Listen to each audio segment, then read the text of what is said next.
seperti yang menjadi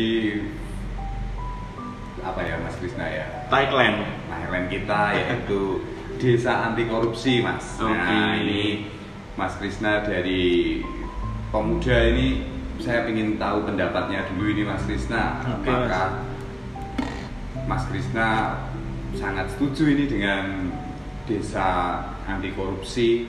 Lalu juga ini Mas Krisna ini juga berlatar belakang dulu kuliah di hukum, jadi mungkin ada sedikit-sedikit pahamlah tentang korupsi itu sendiri seperti apa. Tapi ini saya ingin respon Mas Krisna sebagai warga di desa Banyu Biru. Bagaimana ini Mas Krisna menyambut program dari KPK ini Mas Krisna bahwa kita akan dilaunching menjadi desa anti korupsi. Nanti kalau kita bisa masuk di berapa ya, kita 2 atau 3 besar, nanti kita akan di launching langsung Mas Krisna. Nah, desa ini perlu diketahui dulu Mas Krisna bahwa desa anti korupsi ini satu gagasan sederhana sih sebenarnya, tetapi tidak mudah untuk dilakukan gitu kan, karena ini lebih bicara tentang pencegahan sebenarnya, bukan sebuah tindakan. Nah ini dari seorang pemuda yang tinggal di Banyu Biru, bagaimana tanggapan Mas Krisna?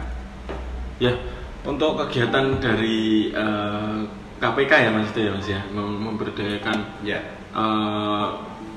program untuk mencegah terjadinya korupsi ya di tingkat desa itu sangat luar biasa Mas ya, karena memang pemuda itu menjadi salah satu kunci ya untuk sumber daya manusia ke depan itu nantinya pemuda yang bakal digunakan ya, artinya ya, atau digunakan gitu ya. Jadi memang pemuda itu harus tahu arti korupsi itu sendiri.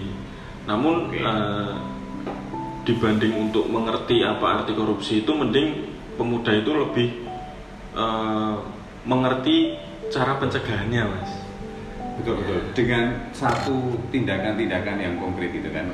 Saya setuju Mas Krisna, karena 10-20 tahun yang akan datang yang memimpin desa ini atau negara ini kan pasti kaum muda dan juga anak-anak gitu, mungkin ya tua-tua mungkin nanti sudah berganti. Nah maka ini kan perlu ada satu regenerasi persiapan, terutama bicara tentang karakter sih sebenarnya karakter.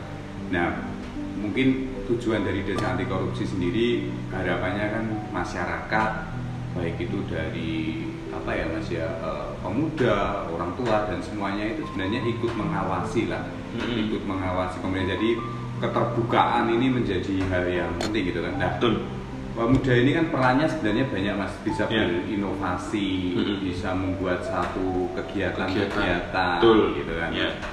Nah sejauh ini mungkin apa Mas Krisna, kontribusi apa menurut Mas Krisna yang seorang pemuda bisa ikut membentuk satu karakter orang yang benar-benar memiliki desa yang tidak lagi memikirkan individualis gitu kan?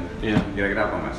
Sebelum ke situ ya Mas ya. Siap. Ini kalau di Banyu Biru ini apakah sudah ada satu organisasi gitu Mas, atau kelompok atau apalah, bisa disebut apa ya, yang mana kegiatannya itu memang benar-benar untuk mencegah ini Mas, mencegah terjadinya korupsi itu, apakah sudah ada ya Mas ya? Sebenarnya kalau lembaga sendiri ya tadi Mas, kelembagaan masyarakat ini kan harapannya ikut mengawasi. Salah satu poin juga adanya Satgas Pelestarian Budaya Mas. Siap. Itu jenengan kan ya Mas? Betul. Bergerak di situ ya Mas? Kebetulan saya yang diberikan tugas ini Mas oleh Pak Kades. Jadi ini peran yang cukup penting sih Mas, karena kan kalau ngomong korupsi itu kan sebenarnya budaya juga kan, budaya tidak jujur, terus apa nih ya kira-kira ya? Budaya instan. Ya, berarti pengen sesuatu itu cepat. Nah, maka budaya leluhur kita ini kan harus kita lestarikan, budaya yang apa ya Mas ya, yang mengontrol, apa ya Mas, budaya tentang kejujuran, budaya tentang kepedulian. Nah salah satu wujud-wujud konkret dari budaya itu sendiri itu kepekaan sosial, lalu kejujuran, lalu orang juga menghargai, itu sebenarnya di Banyu Biru ini sudah banyak Mas. Salah satunya mungkin juga ada yang namanya sedekah bumi, orang bisa berkumpul bersama di situ tanpa gotong royong, gitu toh Mas. Iya betul. Nah ini salah satu budaya yang perlu kita jaga. Ya. Berarti Satgas itu intinya tugasnya untuk itu ya Mas? Iya. Menghidupkan kembali lah istilahnya, melestarikan kembali, termasuk juga kita menjaga ini Mas, seni-seni tradisi yang gitu kan. Iya. Satu contoh Mas, kemarin kita sempat bekerja sama dengan KSW, kita membedah satu tari Mas. Oke. Tari prajuritan. Pernah dengar ya Mas? Pernah Mas.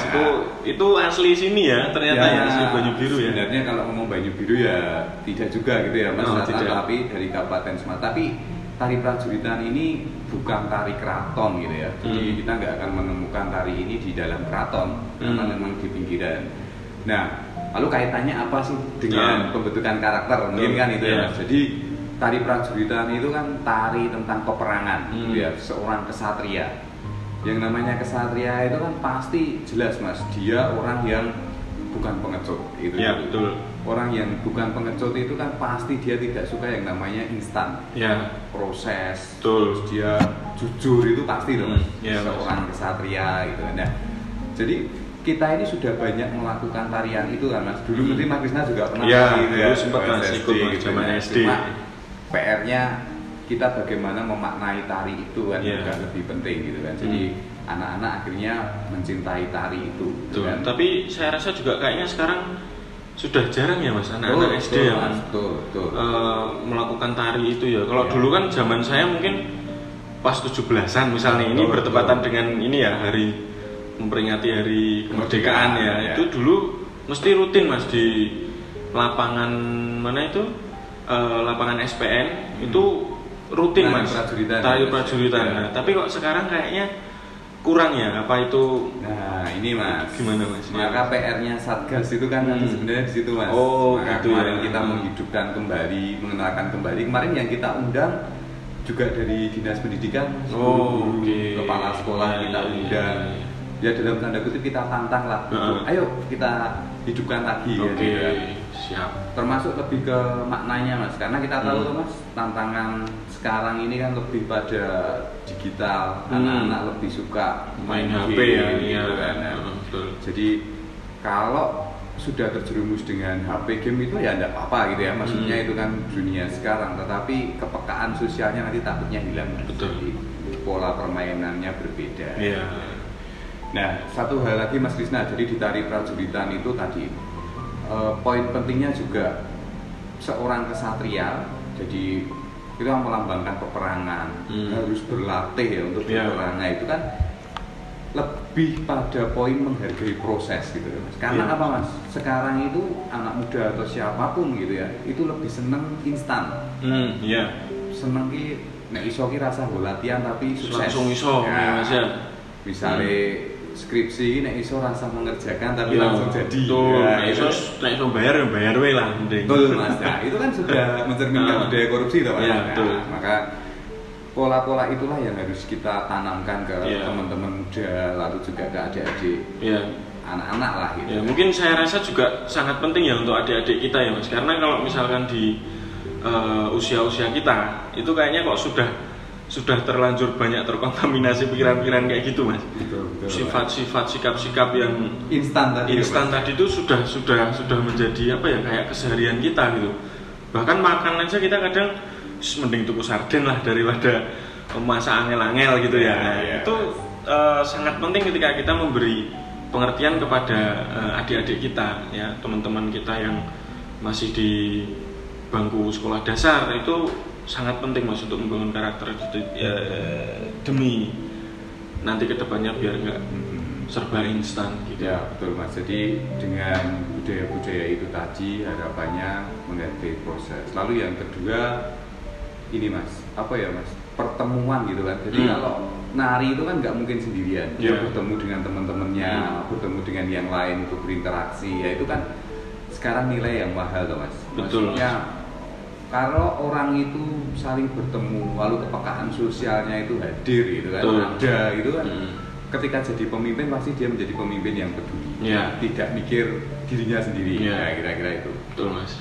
Tapi ya anak-anak muda zaman sekarang ya, khususnya di Banyu Biru itu saya rasa sudah sangat luar biasa. Sudah luar biasa. Ini Mas. di momen kemerdekaan ini ya. Betul. Panitia-panitia lomba itu semua juga anak muda, Mas. Betul, bahkan di level adik-adik kita ya, bukan di usia kita lagi gitu. Ya.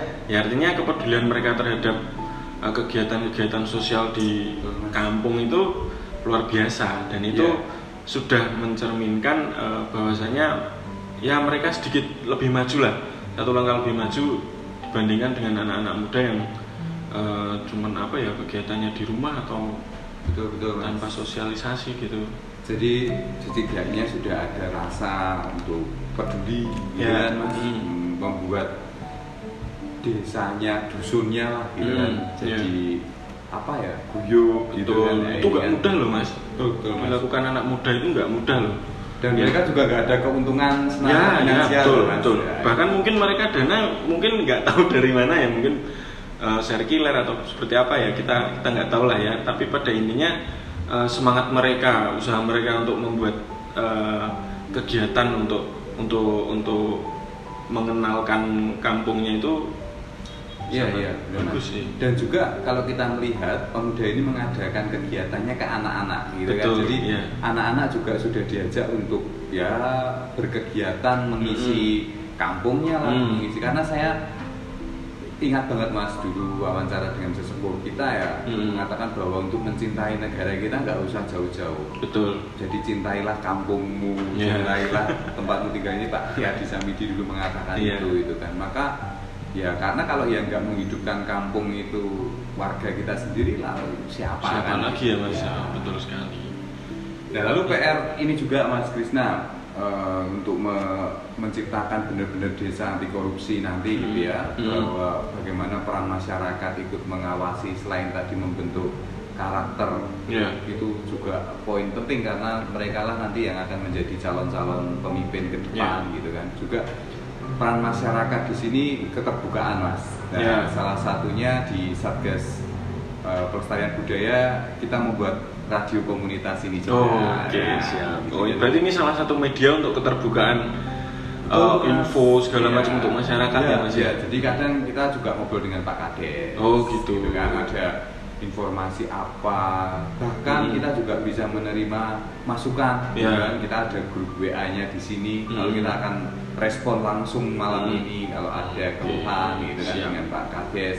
Nanti suatu saat mungkin kita akan hadirkan juga dari Babin, bisa Babin Kantipmas gitu kan, Mas, kait dengan ya keamanan di desa gitu kan. Karena kan sebenarnya apa ya, Mas, peran-peran pemimpin itu kan harusnya keterbukaan itu kan kita berikan sarana kan. Ini salah satu sarana sih, Mas, gitu. Ya, saya setuju itu, Mas. Luar biasa. Selain juga kenapa dibawa pelestarian budaya ini gitu kan, Mas. Jadi kalau malam gitu kita akan siarkan wayang, ketoprak yang sekarang sudah jarang didengarkan gitu kan, Mas. Karena di situ kan banyak filosofi itu gitu kan, filosofi tentang kesatria lah, tentang hal kebaikan. Oke, Mas Krisna, kita sambil ngobrol-ngobrol kita mendengarkan musik dulu. Ya, bosen ini, Mas. Siap. Oke, Mas Krisna, kita lanjut lagi.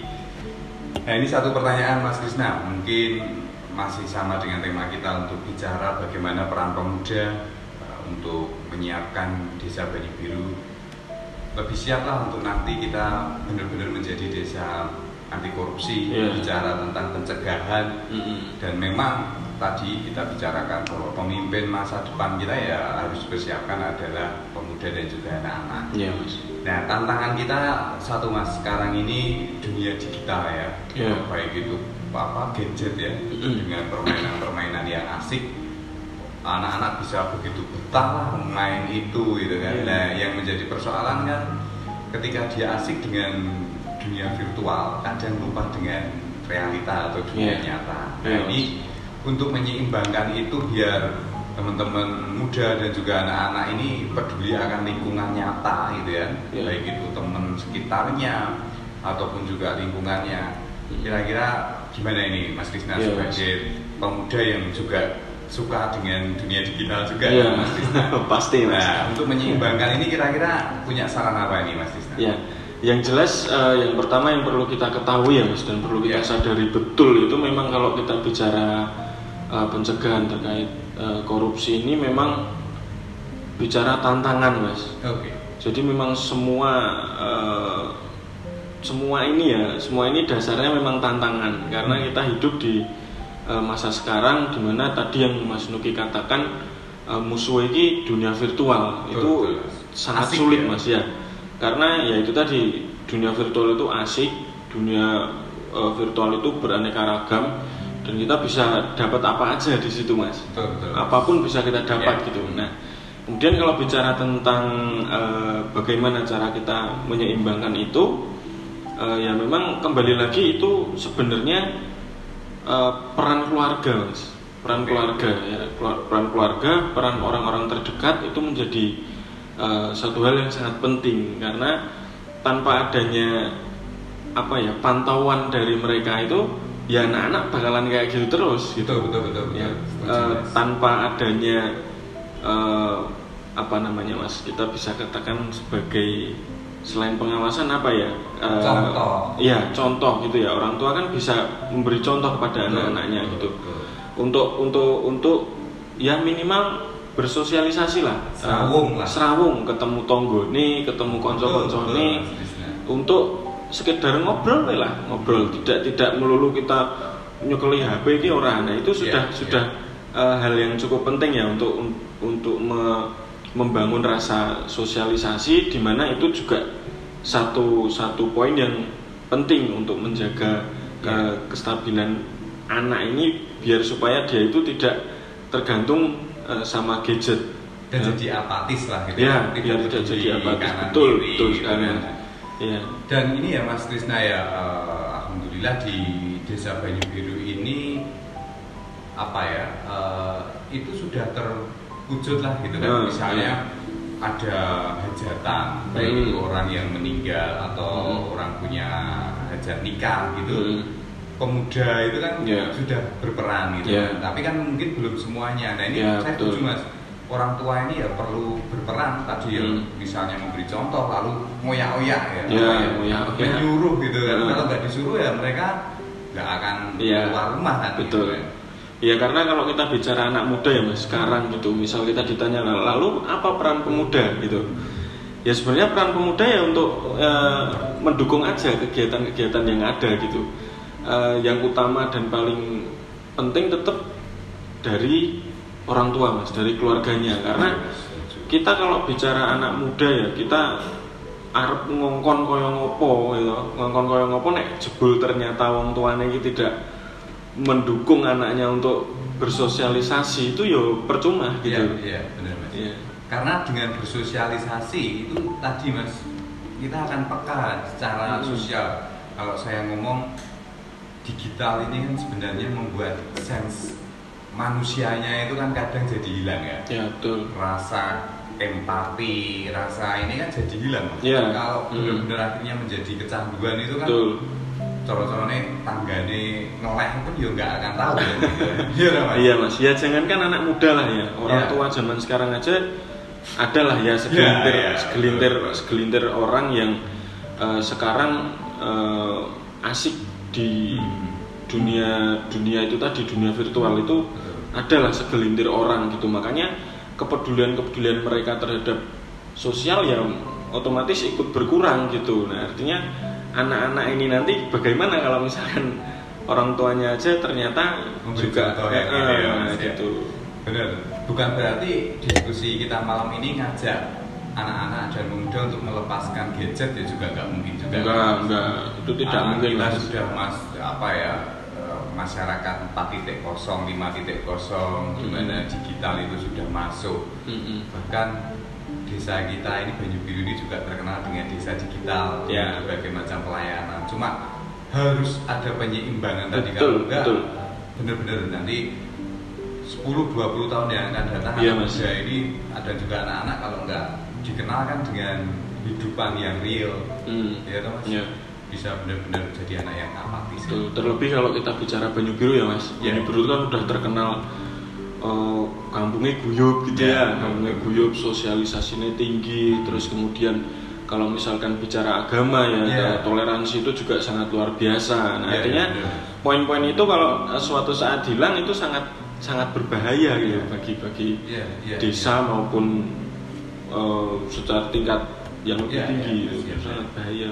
Nah, maka ini kan juga sebenarnya menjadi PR Satgas Pelestarian Budaya juga kan, karena budaya silaturahmi itu kan sebenarnya budaya kita, Mas. Nah, entah itu nanti dengan ya tadi saya menyebutkan sederhana gotong royong, kerja bakti lah kalau di tempat kita ya, udah harus mulai didorong. Bahkan kalau di tempat kita kan orang meninggal gitu ya, itu yang bikinkan makam atau duduk makam itu kan anak-anak muda ini kan perlu didorong, Mas. Dan itu pun tidak melihat agama mereka apa ya, Mas. Nah, ini menjadi poin yang perlu dijaga, ya, Mas. Ya. Nah, benar. Yang saya kagum itu dan saya salut itu ketika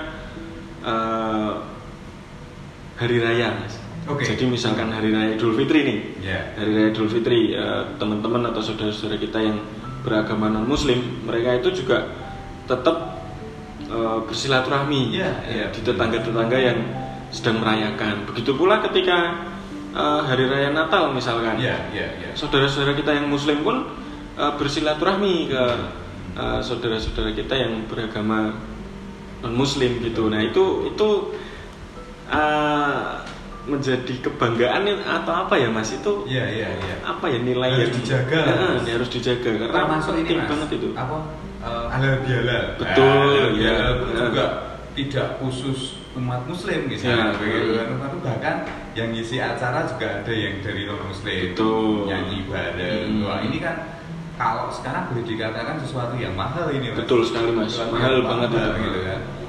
Bahkan kita pemerintah khususnya di Kementerian Agama sedang mendorong moderasi beragama, artinya bukan moderasi agama gitu ya, tapi moderasi cara beragama gitu kan. Jadi dari kita tanpa mendiskusikan itu sebenarnya di Banyu Biru sudah mempraktekkan, Mas. Jadi orang-orang yang bisa bersilaturahmi, orang-orang yang toleran itu ketika orang-orang yang sudah moderat kira-kira. Kalau orang yang masih kolot nggak mungkin, Mas, malah salah misalnya Natal kok apa Muslim mengucapkan atau sebaliknya pas Idul Fitri kok sebenarnya semua agama ada yang kolot. Nah, maka ini kan harus dibongkar karena ciri masyarakat yang toleran itu ketika masyarakatnya itu yang moderat dalam artian mempunyai pola pikir yang luas, terbuka, betul sekali, Mas. Nah, kadang kan salah kaprahnya di sini, Mas. Kalau dikatakan seperti itu, berarti imanmu tipis gitu kan. Ini kan